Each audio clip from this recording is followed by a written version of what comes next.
Serikali imekamilisha michoro ya kuanza ujenzi wa vituo vya mfano vya elimu vya kijamii 150 katika mikoa 10 ambavyo vitakidhi kona 4 za ujifunzaji kwa malezi na elimu ya awali ya watoto. Kupitia hii tu ambayo imetengenezwa na wenzetu, tutaona ni namna gani twende kuongeza sasa uwepo wa vituo hivi ambavyo ni muhimu. Ingawa na sisi tunafanya uwekezaji na kuanzia mwaka huu tunatarajia kujenga vituo 154 kwenye mikoa 10 hivi vya ECD ili ziwe vya mfano, na tumesha kamilisha michoro ya hivi vituo vya elimu vya kijamii kulingana na maeneo na vile vinakidhi zile kona 4 za ujifunzaji. Haya yamebainishwa jijini Arusha na Naibu Katibu Mkuu Wizara ya Maendeleo ya Jamii, Jinsia, Wanawake na Makundi Maalum, Amoni Mpanju, wakati wa warsha ya masuala ya malezi na elimu ya awali kwa watoto, ambapo Unesco imeletwa kwa pamoja wadau wa elimu kutoka Tanzania bara na visiwani. Jina naitwa Amoni Mpanju, ni Naibu Katibu Mkuu Wizara ya Maendeleo ya Jamii, Jinsia, Wanawake na Makundi Maalum, ambapo nimekuja kufungua warsha ya siku 4 inayoleta pamoja wakurugenzi, makamishna, wakuu wa vitengo na wataalamu kutoka wizara za kisekta zinazohusika na masuala ya malezi na elimu ya awali ya mtoto, lakini pamoja na sekta binafsi, mashirika yasiyo ya serikali na wadau wa maendeleo, ambapo lengo la warsha hii ni kuangalia na kutathmini hali ya utekelezaji wa swala la malezi na elimu ya awali. Kama nchi ya Tanzania tumeridhia utekelezaji wa malengo endelevu 2030 pamoja na kukubali kutekeleza maazimio ya kimataifa ikiwemo la Tashkent, ambapo inataka nchi zote ikiwemo Tanzania kuchukua hatua madhubuti katika kuwekeza lakini kuboresha swala la malezi na elimu ya awali kwa watoto wadogo nchini.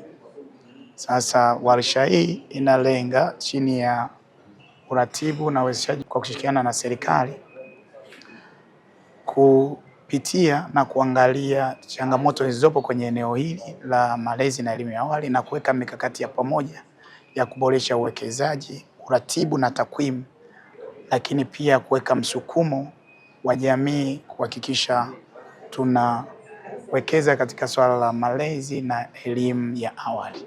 Sasa kama serikali tuna hiyo sera ya elimu toleo la mwaka 2024 ambayo imesisitiza juu ya elimu ya awali, lakini sheria ya mtoto ya Jamhuri ya Muungano wa Tanzania inasisitiza swala la malezi na haki zote za msingi ikiwemo swala la elimu ya awali, lakini pia tunao mpango jumuishi wa kitaifa wa malezi, makuzi na maendeleo ya mtoto wa miaka 5, lakini pia swala la elimu ikiwemo swala la elimu ya awali imesisitiza kwenye mpango wetu wa taifa tunaoendelea nao wa miaka 5, lakini pia limepewa zaidi kipaumbele kwenye dira yetu ya taifa 2050 ambako nchi tumelenga kuwa na rasilimali watu au nguvu kazi yenye maarifa, ujuzi na ubunifu katika kuchagiza na kuchochea maendeleo ya taifa hili, ikiwemo swala la uwekezaji kwenye swala la malezi na elimu ya awali ya watoto. Lakini pia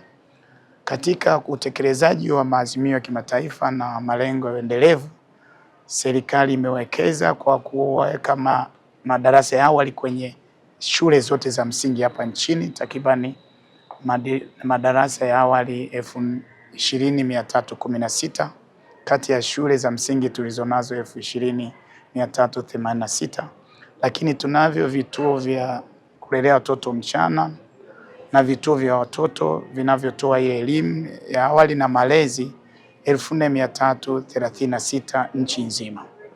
Lakini pamoja na juhudi hizi zote, bado kuna changamoto kwenye eneo la uwekezaji kwenye vituo hivi vya malezi kwa ngazi ya msingi kwenye vijiji na kata.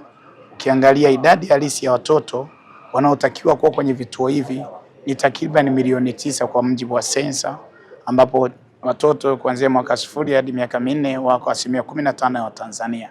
Nao wote inabidi wanufaiki na hizi elimu ya awali, ambapo yanahimizwa masuala ya malezi na elimu kwa watoto wadogo. Lakini sasa changamoto ni miundombinu iliyopo haitoshelezi, lakini baadhi ya hivi vituo vilivyopo havikidhi kiwango kinachotakiwa. Lakini pia wahudumu kwenye hivi vituo bado hawana ujuzi na wengi ni wale wa kujitolea. Kwa hiyo kama serikali tumetoa michoro mahususi inayoenda kutumika katika ujenzi wa vituo hivi ngazi zote, lakini pia kupitia serikali wameelekezwa wakurugenzi kuhamasisha jamii, sekta binafsi, taasisi za dini, mashirika ya serikali, wazazi na walezi kwa kutumia michoro kujenga vituo kwa kila kijiji, lakini pia kwenye miji, kwenye masoko. Na tunafanya hivyo kwa sababu si kwamba vituo hivi vitalenga kumpa mtoto elimu ya awali na kuongeza uchangamfu na ujifunzaji na kujua haki zake na kubaini vipawa na vipaji, lakini pia inahakikisha usalama wa watoto, lakini pia inatoa muda kwa wazazi na walezi kwenda kujihusisha na shughuli za kiuchumi wakijua mtoto yupo kwenye mazingira salama. Lakini vituo hivi vinatumika kuwaandaa watoto kuingia kwenye madarasa ya awali na elimu ya msingi.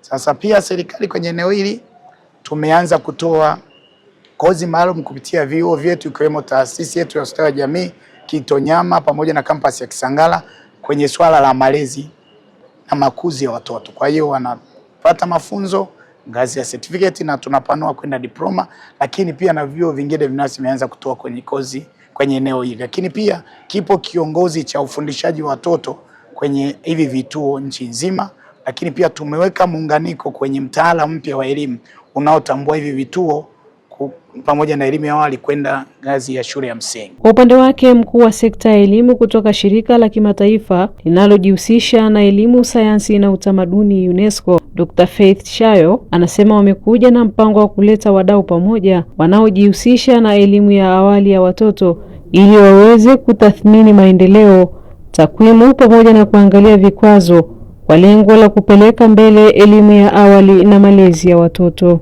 Naitwa Dr. Faith Shayo kutoka ofisi ya shirika la Umoja wa Mataifa linalohusika na elimu, sayansi na utamaduni Unesco hapa Tanzania, na tuko hapa Arusha kwa ajili ya warsha ya masuala ya Early Childhood Care and Education, malezi na elimu ya awali kwa watoto. UNESCO imeweza kupata partner au tumeweza kupata support kutoka Hilton Foundation, na kutokana na support hiyo tumetengeneza mradi unaitwa SHAPE kwa kifupi.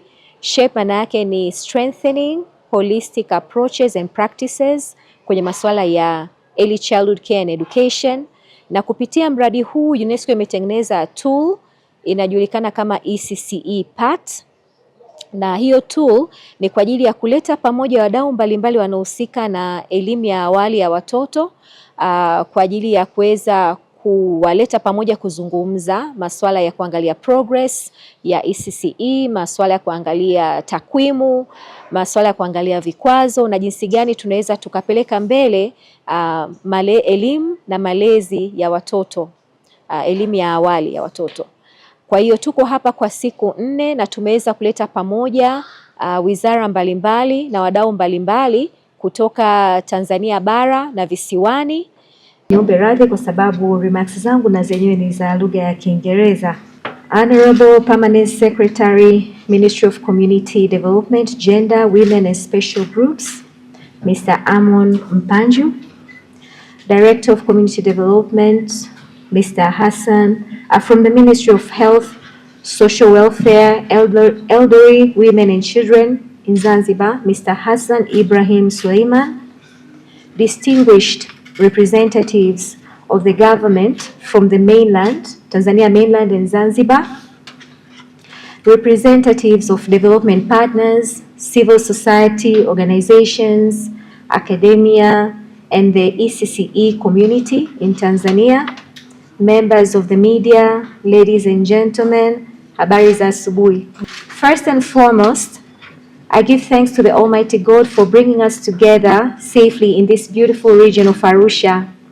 It is indeed a blessing to gather here in such a setting, united by a shared vision to strengthen early childhood education in Tanzania. I am honored to deliver these opening remarks on behalf of the UNESCO Dar es Salaam office at this important national workshop on early childhood care and education.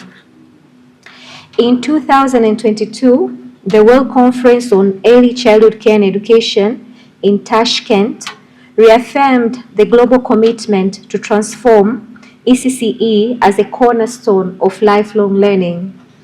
The Tashkent Declaration and commitments to action called for urgent measures to ensure that every child, everywhere, has access to quality early childhood development care and pre-primary education by 2030, in line with SDG Target 4.2.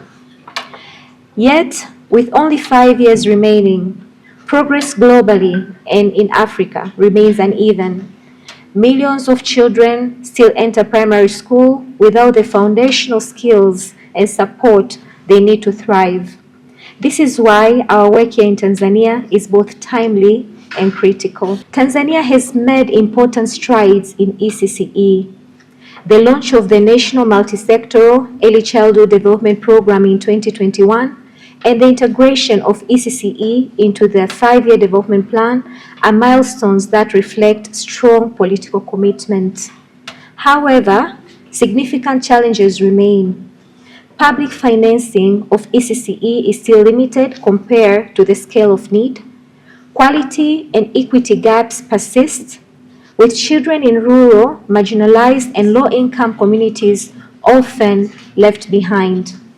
Coordination across sectors is still evolving, and low-income communities and data systems require strengthening to better inform policy and investment.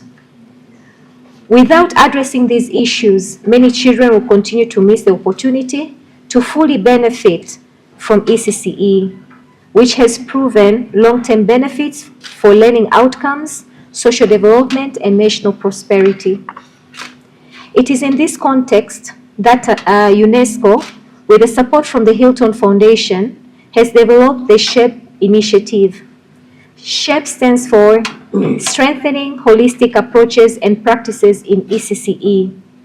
This initiative aims to elevate ECCE in political debates, strengthen accountability and data systems, and advocate for ECCE as a fundamental right from birth. A central tool under this initiative, the ECCE Progress Assessment Tool for Transformation, in short form ECCE PATS, will guide our collective efforts this week. By applying this tool, Tanzania will conduct a comprehensive diagnostic of its ECCE system, identify policy and implementation gaps, and generate evidence-based strategies for reform.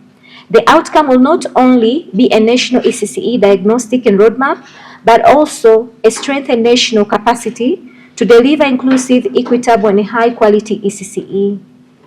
Ladies and gentlemen, this workshop offers a unique platform that is bringing together government institutions, civil society organizations, service providers of ECCE, ECCE researchers, and development partners. Together, we represent the collective voice and commitment needed to transform Tanzania's ECCE system. On behalf of UNESCO, I wish to commend the government of Tanzania, both Tanzania mainland and Zanzibar, for the leadership, and also I wish to thank our partners, especially the Hilton Foundation, for their steadfast support. As we embark on this 4-day journey of reflection, dialogue, and planning, let us keep in mind the urgency of the task ahead. Every child in Tanzania deserves the best possible start in life. Investing in early childhood is not only a moral imperative, but also the most effective way to ensure equitable learning, break the cycle of poverty, and achieve the aspirations of SDG 4 and Tanzania Vision 2050. Naye mkurugenzi kutoka idara ya ustawi wa jamii na wazee Zanzibar, Hassan Ibrahim Suleiman, anasema utafiti unaonyesha uwekezaji mzuri wa elimu ya awali na makuzi kwa watoto ndio msingi wa kupata kizazi kinachojitambua. Tafiti mbalimbali zinaonyesha wazi kabisa kama jamii itawekeza katika elimu ya awali ya mtoto mapema, basi mtoto huyu atakuwa vizuri baadaye kiakili, kihisia, kitabia. Tusipowekeza mapema sana katika umri mdogo wa mtoto huyu anaweza kupata changamoto mbalimbali baadaye. Idadi kubwa ya watu ambao wanapata changamoto za afya ya akili, idadi kubwa ya watu ambao wanashindwa kutatua migogoro yao mbalimbali, hata kudhibiti misongo ya mawazo, asili yao, uwekezaji wao katika umri mdogo ulikuwa una shida. Kwa hiyo katika zile kona 4 za ujifunzaji ambazo zimeelekezwa kwenye mtaala ya elimu, pamoja na mambo mengine yaliyoelekezwa, yana package nzima ambayo inamwezesha mtoto kujitambua katika maeneo yote. Na katika mtiririko wa ujifunzaji, mtaala wa elimu unaelekeza mtoto asaidiwe kujifunza kwa vitendo ili aweze kuhuisha yale maarifa katika mazingira halisi anayoishi. First of all, my sincere appreciation for the preparation of this meeting to UNESCO and inviting us here. It is a great honor on behalf of Zanzibar Multisectoral Early Childhood Development Program Secretariat to deliver this remark message at this important gathering. The program we coordinate is guided by the overarching goal to ensure that by 2030, more than 276,000 children in Zanzibar have access to the care, nurturing, and foundational opportunities they need to thrive. So to achieve this vision, the program is anchored on 5 strategic objectives, including establishing environment that foster effective and efficient coordination, the strengthening services delivery system and quality assurance mechanism, expanding access to quality early childhood care and education services, supporting early learning partners, centers, and pre-primary programs, as well as empowering parents and caregivers with knowledge on responsible and responsive parenting. This program is coordinated by Zanzibar Presidential Delivery Bureau and implemented in collaboration with the Ministry of Health, the Ministry of Community Development, Gender, Women and Children in Zanzibar, the Ministry of Agriculture, and the Ministry of Education and Vocational Training. It applies a multi-sectoral approach that bringing together the government institutions, development partners, and communities under a shared vision and collective leadership. Their guest of honor, the steering committee of the program includes honorable ministers and principal secretaries from the key ministries mentioned, while UNICEF serves as the chair of the technical working group of the program, and members include Save the Children, Milele Foundation, Zanzibar Maisha Bora Foundation, D3, SOS Children Village, and Mwanamke Initiative Foundation. Dear guest of honor, yet true for the success, Zanzibar cannot walk alone in this journey. The future of early childhood care and education across our nation require national solidarity, a united commitment across sectors, regions, and partners. Only through collaboration, mutual support, and collective ownership can we guarantee that every child, regardless of where they are born, receive the best possible start in life. Therefore, let us stand together in solidarity as champions of ECCE to ensure the foundation of our nation's future. The 2022 census reminds us of the urgency of this investment. Nearly half of the Tanzania's population, 49%, is under the age of 18, and 15% are between 0 and 4 years old. These numbers tells a powerful story.